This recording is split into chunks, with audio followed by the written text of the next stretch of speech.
देखिए, आज हम लोग समझने वाले हैं बेसिक पार्ट। आज और कल हम लोग का बेसिक चलेगा, नेक्स्ट वीक हम लोग का एडवांस पार्ट चलेगा। तो बेसिक पार्ट में कुछ कुछ इंपॉर्टेंट पॉइंट है जो कि सबको जानना चाहिए। मार्केट में अगर आप नया है या तो आप ट्रेड कर रहे हैं किसी का कॉल से, तो भी ये सब चीज आप लोगों को जानना चाहिए, क्योंकि ये सब इंपॉर्टेंट पॉइंट अगर नहीं जानते हैं तो आप इन फ्यूचर एक लॉन्ग टर्म के लिए मार्केट में नहीं रह पाएंगे। देखिए, फर्स्ट जो ये मार्केट है, हम लोग का ये मार्केट का कुछ रूल है। ये मार्केट मैं तीन तरीका से डिवाइड करता हूं। देखिए, फर्स्ट है साइकोलॉजी, ठीक है, सेकंड है प्राइस एक्शन, और थर्ड है मनी मैनेजमेंट।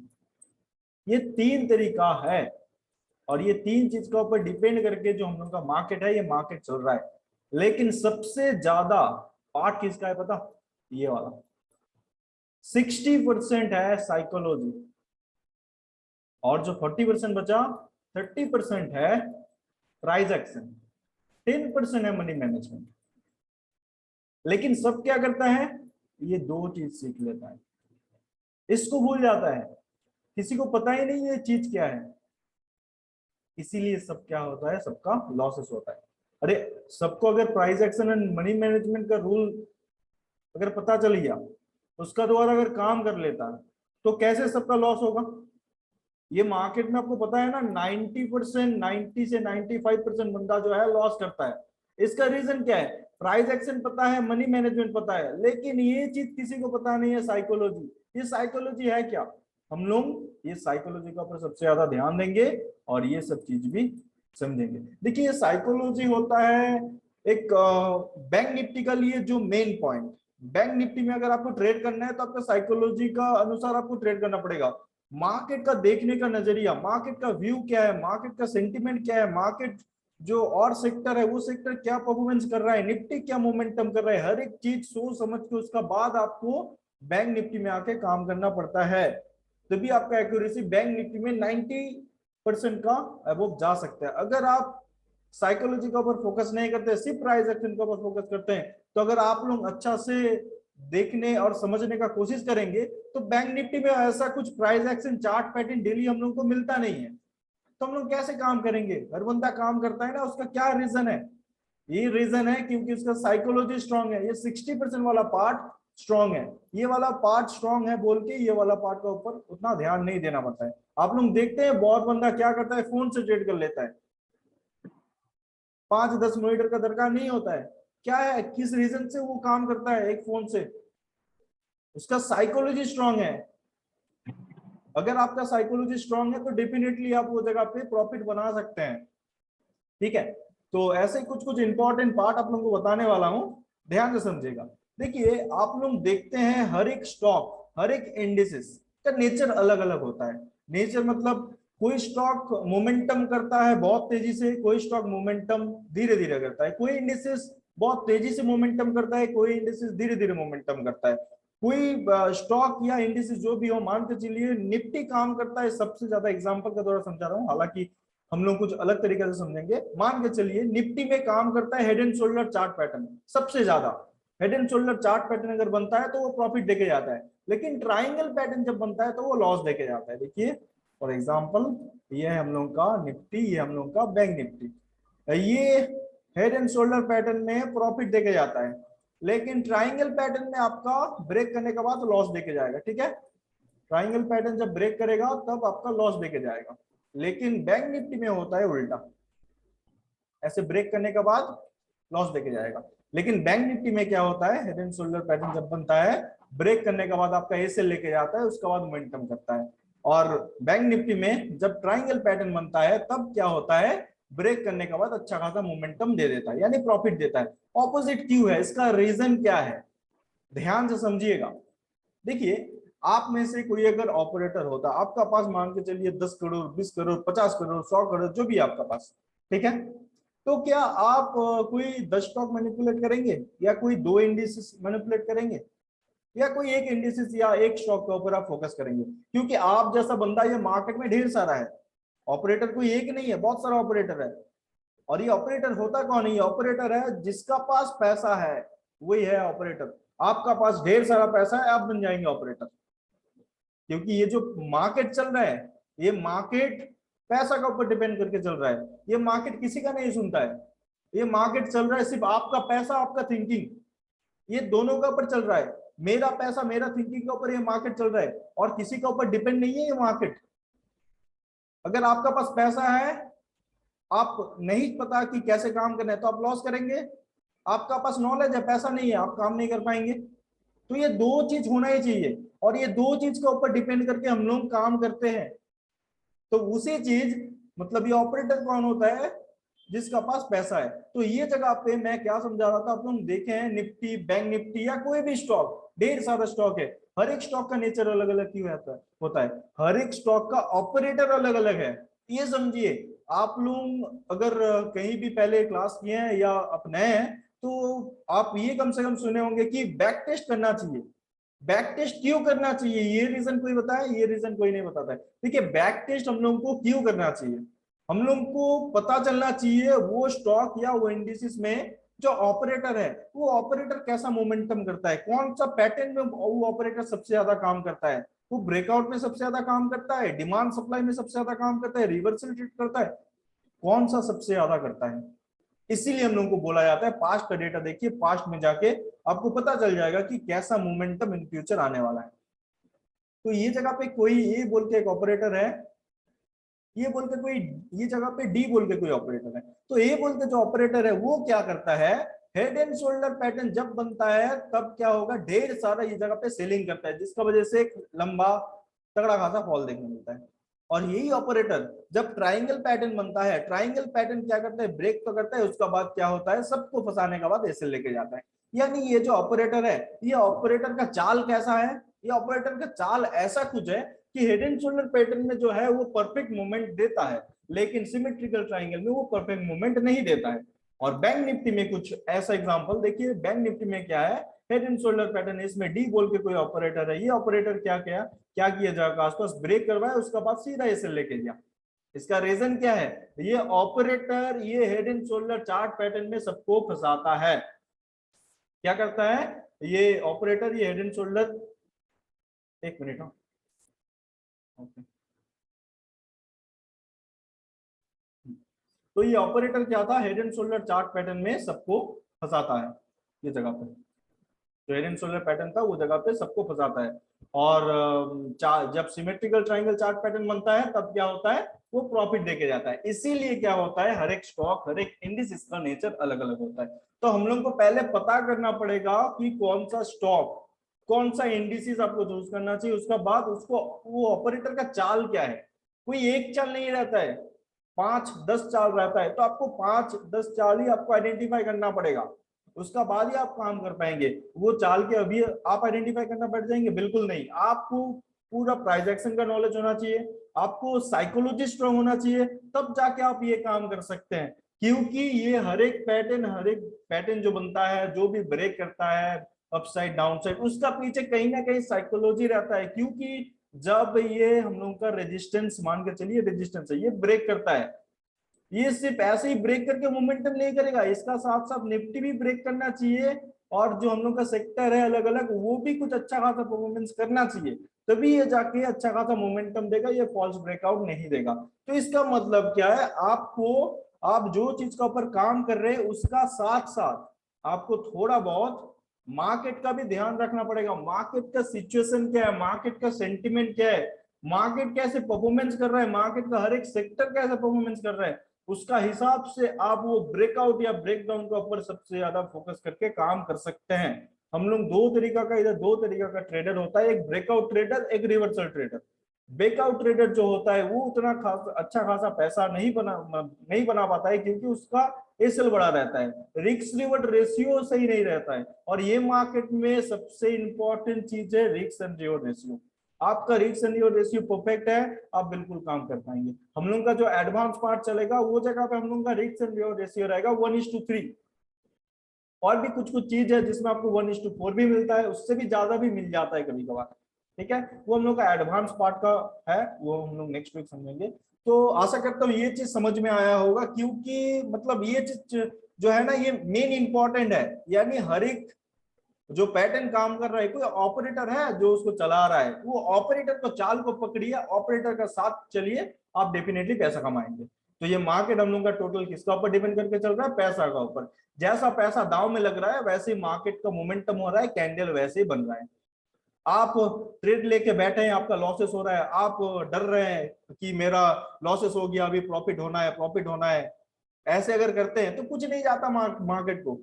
आप गलत चीज में बैठे हैं, आपको सही चीज में सही पॉइंट में एंट्री करना पड़ेगा, तभी जाके आप वो जगह पे काम करेंगे, कर पाएंगे। अगर आप सही पॉइंट में एंट्री नहीं कर पाते हैं तो डेफिनेटली आपका लॉस होगा। क्योंकि ये मार्केट में अगर आप बाइंग कर रहे हैं तो लोअर प्राइस में हम लोग को बाइंग करना है, हायर प्राइस में नहीं, हायर प्राइस में सेल करना है। थोड़ा भी निकल जाता है अवॉइड कर दीजिए, ये सही नहीं है। हम लोग ज्यादा भाव में क्यों खरीदेंगे, हम लोग सस्ता भाव में खरीदेंगे। वो सस्ता भाव कैसे पता चलेगा? हम लोग का प्राइस एक्शन बताएगा वो सस्ता भाव।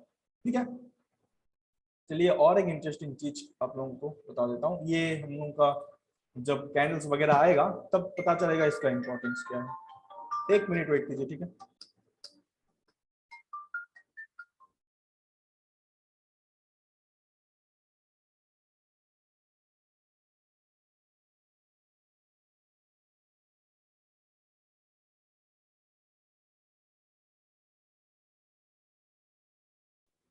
देखिए और एक इंपॉर्टेंट चीज, ये सपोर्ट एंड रेजिस्टेंस थोड़ा सा अलग चीज है। आप लोगों को पता है क्योंकि आप लोग काम कर रहे हैं, किसी का कॉल से या खुद से भी थोड़ा बहुत नॉलेज है आप लोगों का। मैं एक चीज सिर्फ पॉइंट आप लोगों को शेयर करना चाहता हूँ, ये रेजिस्टेंस, ये सपोर्ट हम लोग नॉर्मल जो ड्रॉ करते हैं, सपोर्ट एंड रेजिस्टेंस क्या होता है। हालांकि ये जस्ट मैं एक एग्जांपल दे रहा हूँ, बहुत अच्छा खासा हम लोग समझने वाले हैं। ये basic part, support and resistance का बेसिक पार्ट रहेगा, ट्रेंड लाइन का बेसिक पार्ट रहेगा, support and resistance trend line का एडवांस पार्ट भी रहेगा, जिसका द्वारा हम लोग पता लगा सकते हैं वो जगह पे कैसे मोमेंटम आने वाला है, कौन सा सपोर्ट कौन सा रेजिस्टेंस ब्रेक करेगा, कौन सा ट्रेंड लाइन ब्रेक करेगा, कौन सा ट्रेंड लाइन ब्रेक नहीं करेगा, वो भी हम लोग पता लगा सकते हैं। एक एग्जांपल दे रहा हूं एक ऑर्डर का द्वारा, ताकि आप लोग का जो माइंड है ना, कुछ अलग सोचना चाहिए आज से, कुछ अलग सोच होना चाहिए आज से, तभी जाके आप लोगों का ये साइकोलॉजी अलग होगा। देखिए ये मान के चलिए 1000 का लेवल है, ठीक है, 1000 का लेवल है, ये है 900 का लेवल। तो रेजिस्टेंस एंड सपोर्ट क्या होता है? मान के चलिए अगर ऐसे करके मोमेंटम आता है, 2 बार अटेम्प्ट हो जाता है, 2 बार रिजेक्शन मिल जाता है, हम लोग एक हॉरिजॉन्टल लाइन ड्रॉ करते हैं, इसको हम लोग कहते हैं रेजिस्टेंस। और ये जगह का आसपास 2 बार अटेम्प्ट हो जाता है डाउन साइड से रिजेक्शन आता है अपसाइड के लिए, तो क्या होगा? ये हम लोग का ये सपोर्ट बन जाता है। ये है नॉर्मल सपोर्ट एंड रेजिस्टेंस। लेकिन अभी इंपॉर्टेंट चीज आता है, ये सपोर्ट एंड रेजिस्टेंस काम कैसे करता है? ये सपोर्ट एंड रेजिस्टेंस का पीछे का राज क्या है?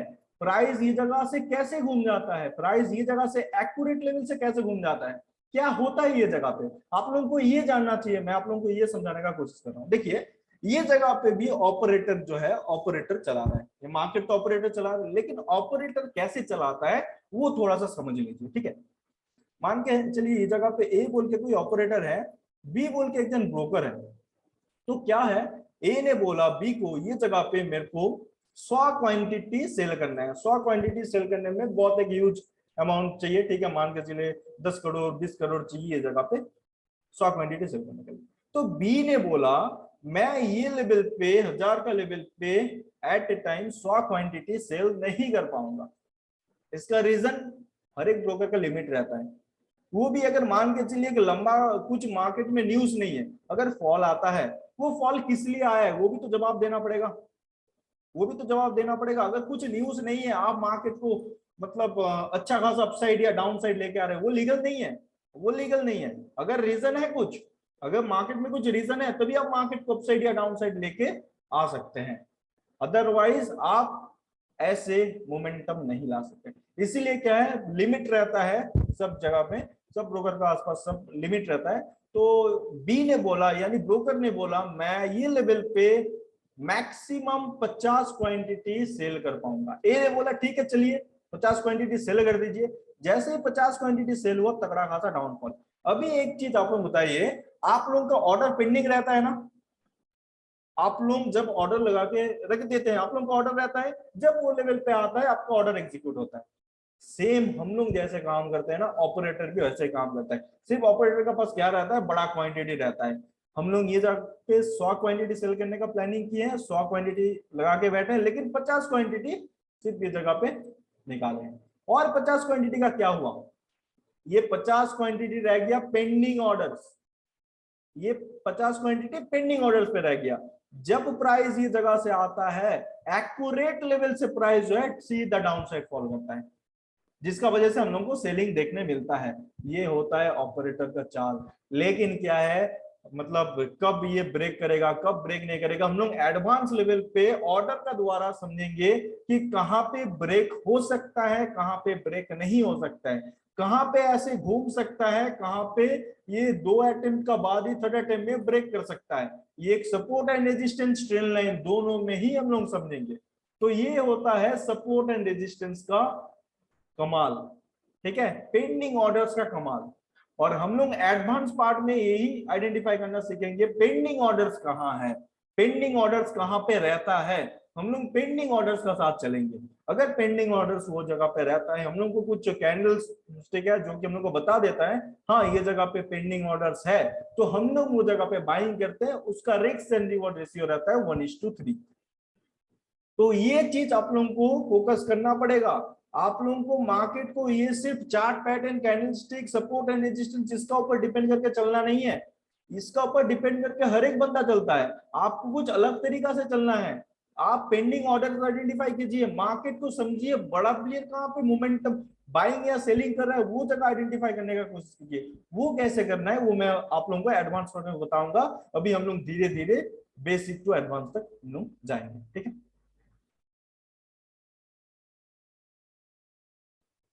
हर एक चार्ट पैटर्न जो भी चलता है वो सब ऑर्डर्स का द्वारा चलता है। हर एक ऑपरेटर का चाल वो रहता है, इसीलिए वो सब पैटर्न बनता है। आप लोग देखिएगा, मतलब हम लोग का इतना सारा पैटर्न है, कोई कोई पैटर्न क्या होता है ब्रेक कर, मतलब आप लोग पास्ट का डेटा में देखे हैं कि वो जगह पे ब्रेक करता है लेकिन ऐसे लेके जाता है। कोई फ्यूचर में भी वही होगा, फ्यूचर में भी हम लोग को वही देखने मिलेगा। तो सबसे बढ़िया क्या है, आप पास्ट का डेटा देखिए, ऑपरेटर को महसूस कीजिए, मार्केट को समझिए, मार्केट का जो है सेक्टर है, हर एक सेक्टर को समझिए, उसका बाद जाके आप काम कर सकते हैं, ठीक है। लेकिन कुछ कुछ ट्रिक है हम लोगों का पास जिसका वजह से आप इजीली काम कर सकते हैं, इतना डीपली जाने का दरकार नहीं है। लेकिन क्या है, आप अभी तो काम कर लेंगे, लेकिन एक लॉन्ग टर्म के लिए अगर आपको रहना है तो मैं जैसे प्रोसेस बताऊंगा वो प्रोसेस को फॉलो कीजिएगा, आप जरूर एक लॉन्ग टर्म के लिए मार्केट में टिके रह सकते हैं। सब बंदा क्या करता है, पैसा लेके आता है, नॉलेज उतना खास नहीं रहता है, क्या क्या होता है, पैसा गवाता है, निकल जाता है। अगर आपको वैसा नहीं करना है, एक लॉन्ग टर्म के लिए रहना है, तो डेफिनेटली जो रूल है वो रूल्स को फॉलो कीजिए। अगर रूल्स ब्रेक होता है तो आप वो जगह पे आपका एसएल जाएगा और आपका लॉसेस भी होगा। अगर रूल्स फॉलो करना है, आपका एसएल आ गया, एक पॉइंट भी आप एक्स्ट्रा नहीं देंगे, आपका टारगेट मिल गया, एक पॉइंट भी आप एक्स्ट्रा नहीं लेंगे, ऐसा होना चाहिए। और कुछ कुछ दिन मिल सकता है जिसमें आपको कुछ तगड़ा खासा मोमेंटम मिल सकता है, वो भी कैसे करना है, ट्रेलिंग एसएल कैसे करना है, वो सब हम लोग सीख लेंगे। तो चलिए अभी हम लोग आगे बढ़ते हैं। देखिए अभी हम लोग समझेंगे, जो भी एक बिजनेस, इतना बड़ा बड़ा कंपनी रहता है, जो भी बिजनेस करता है, बिजनेसमैन इतना बड़ा बड़ा कंपनी रहता है, वो कंपनी हम लोग का स्टॉक मार्केट में कैसे आता है, कैसे एंट्री करता है, ठीक है। एग्जाम्पल के द्वारा समझा रहा हूँ। ये जगह पे राजा बोल के एक बंदा है जिसका एक बैटरी कंपनी है, ठीक है। उसका मार्केट कैपिटल कितना है, 50,000, मार्केट कैपिटल 50,000। अभी राजा का कंपनी, बैटरी कंपनी बहुत तगड़ा खासा चल रहा है, सब कुछ सही है। तो राजा ने सोचा मेरा तो सब कुछ सही चल रहा है, मैं क्यों ना मेरा बिजनेस को एक्सटेंड करूं, और एक कंपनी क्यों ना खोल लूं कहीं और एक जगह पे। तो और एक कंपनी खोलने के लिए उसको और 50,000 चाहिए, 50,000 मान के चलिए, 50 करोड़, 100 करोड़, जो भी मान सकते हैं, एक बड़ा अमाउंट, ठीक है। तो ये जगह का आसपास वो क्या है, 50,000 रुपया एक्स्ट्रा उसको लगेगा। तो इतना बड़ा अमाउंट जो है, वो अमाउंट कहाँ से आएगा, वो अमाउंट आप फ्रेंड या फैमिली से नहीं ले सकते। तो राजा ने सोचा क्यों ना मैं पब्लिक से लूं। ये पब्लिक कौन है, अभी पब्लिक से कैसे पैसा लेंगे। देखिए स्टॉक मार्केट में पब्लिक वही है जिसका पास डीमैट अकाउंट है, वही है पब्लिक, वही है ये दुनिया का पब्लिक, ये स्टॉक मार्केट दुनिया का पब्लिक वही है जिसका पास डीमैट अकाउंट है। जिसका पास डीमैट अकाउंट नहीं है वो पब्लिक नहीं है ये जगह पे। तो वो आईपीओ निकालने का सोचा। आईपीओ क्या होता है, इनिशियल पब्लिक ऑफरिंग, ठीक है। जिसका जो हम लोग बाइंग करते हैं, जो नया नया शेयर आता है वो हम लोग आईपीओ का द्वारा बाइंग करते हैं, उसको इनिशियल पब्लिक ऑफरिंग कहते हैं। तो आईपीओ निकालने का पहले क्या है, एनएससी का पास जाना पड़ेगा। एनएससी आपका कंपनी जो है वेरीफाई करेगा, अगर वो सक्सेस होता है, आपका कंपनी सही है, वो जांच पड़ताल का बाद दिख रहा है कि हाँ आपका कंपनी सही है, इन फ्यूचर परफेक्ट चलेगा और ग्रो होगा, अगर ऐसा कुछ रहता है तो डेफिनेटली आपका जो आईपीओ है हमको इस जगह पे लाया जाएगा, वो पब्लिक का पास दिया जाएगा। अभी पब्लिक हम लोग हैं जिसका पास डिमैट अकाउंट है, वो भी क्या करता है, बाइक करता है और वो कैपिटल चला जाता है राजा का पास। इसका द्वारा क्या है, अपना कंपनी जो है वो एक नया कंपनी ओपन कर पाता है, वो भी उसका शेयर का भाव, उसका कंपनी अगर अच्छा खासा चलता है तो शेयर का भाव अच्छा खासा बढ़ता है, अगर उसका कंपनी डाउन आता है तो शेयर का भाव भी कमता है। तो ऐसे करके कोई भी कंपनी हम लोग का ये स्टॉक मार्केट में एंट्री करता है, ठीक है। तो अभी मान के चलिए टोटल 50,000 शेयर है, टोटल ये टोटल, अगर आप ये जगह पे अगर 5 भी शेयर खरीद लेते हैं ना, तो भी आप ये जगह पे ओनर बन सकते हैं, direct share holder, equity share holder, इसको ओनर कहा जाता है। हम लोग कैश मार्केट बोलते हैं ना, वही चीज है, सिंपल चीज है। इस तरीका से एक स्टॉक जो है, एक कंपनी जो है स्टॉक मार्केट में एंट्री करता है, ठीक है। इसका बाद जो है ट्रेडिंग, देखिए ट्रेडिंग के लिए हम लोग को ब्रोकर के पास जाना पड़ता है जो बाय सेल करता है, सिंपल है। तो अभी ए बोल के एक बंदा है जो कि क्या है 10 शेयर 500 रुपए करके सेल किया, बी बंदा है 10 शेयर 500 रुपए करके बाय किया, तो इसका ऑर्डर एग्जीक्यूट हो गया। अगर किसी का ऑर्डर एग्जीक्यूट नहीं होता है, उसका ऑर्डर पेंडिंग रह जाता है।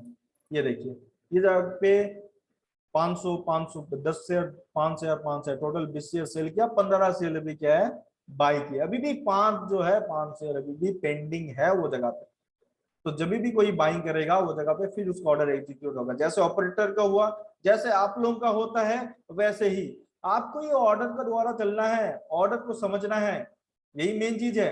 सिर्फ आपको प्राइस एक्शन बता देता है परफेक्ट एंट्री कहां पे बन सकता है, लेकिन मार्केट का जो व्यू है, आप बुलिश है ये बियरिश है, वो थोड़ा बहुत मार्केट का सेंटिमेंट को समझने का बाद आपको वो जगह पे परफेक्ट चीज हो सकता है। क्योंकि देखिए बहुत सारा पैटर्न बनता है, बुलिश पैटर्न बनता है लेकिन डाउन साइड ब्रेक कर जाता है, बियरिश पैटर्न बनता है अपसाइड ब्रेक कर जाता है। तो ये हिसाब से अगर आपका साइकोलॉजी स्ट्रांग है, मार्केट स्ट्रक्चर आप देखना समझ जाते हैं, निफ्टी को फॉलो करना शुरू करते हैं, बैंक निफ्टी को फॉलो करना शुरू करते हैं, उस हिसाब से आप जो है मार्केट का सिचुएशन, मार्केट का सेंटीमेंट समझ सकते हैं। उसका द्वारा आप वो पैटर्न, मार्केट का सेंटीमेंट अगर बुलिश है और वो पैटर्न भी बुलिश होना, तो आप काम कर सकते हैं, ठीक है। तो इसके लिए कुछ कुछ रूल है वो मैं बता दूंगा। तो अभी देखिए, तो मेन जो पॉइंट है आप लोगों को ऑर्डर्स को फॉलो करना है, ठीक है। देखिए आईपीओ पहले बता दिया हूँ, initial public offering, NSC national stock exchange, BSc Bombay stock exchange, ये 2 एक्सचेंज है, ठीक है।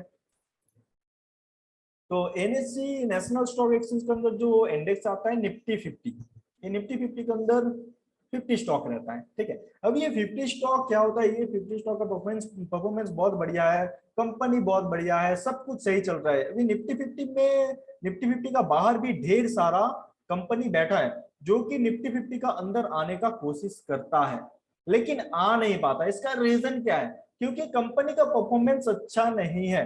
अगर कंपनी का परफॉर्मेंस अच्छा रहता है, बैंक निफ्टी का मतलब कंपनी का परफॉर्मेंस अच्छा रहता है और वो निफ्टी 50 के अंदर कोई भी स्टॉक हो जिसका परफॉर्मेंस अच्छा नहीं है, एनएससी क्या करेगा, उसको बाहर निकाल देगा, एनएससी उसको बाहर निकाल देगा, ठीक है।